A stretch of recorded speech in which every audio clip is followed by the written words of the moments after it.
to sa dating kapwa mo, DDS. May dumating lang na oil tanker, pangalan Sara Sky, may post agad to. Para kang sintu, pre. Kahit Brunei, di kayo bibigyan ng gas kasi hari nyo si Roque. Didilis, bangag, karton, maleta, nagtatalo-talo pa talaga itong mga gago na to. O kay Imelda, may mga binawing alahas. Sa inyo naman, may nakatagong bato. Speaking of bato, mga suntok mo parang bato kasi hindi pumapasok.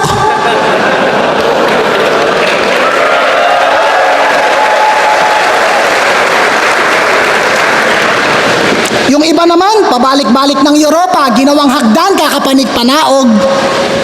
Meron pang nagtago sa Europe, tas nahuli lang sa checkpoint. Tang-inang yan.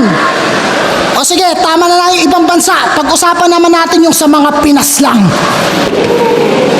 Para sa mga maagang nabawian ng buhay at sa pagpatak ng mga luha. Para sa kanya, masagana ang pamumuno sa dami pa namang naging pataba sa lupa. May mga batang inosenteng nadamay, teacher ka!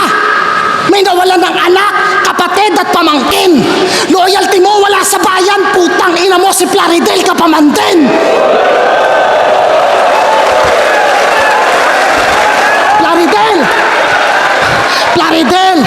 Plaridel, mahiya ka kila Luna. Hanggang ngayon, ikay birheng naniniwala sa pag-ibig ng isang puta.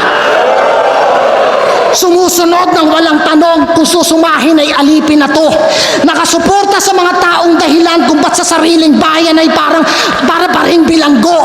Na para sila makalanghap na sariwang hangin, tayo ang naghihingalo. Nakayuko na ako sa sobrang baba ng tingin ko sa'yo.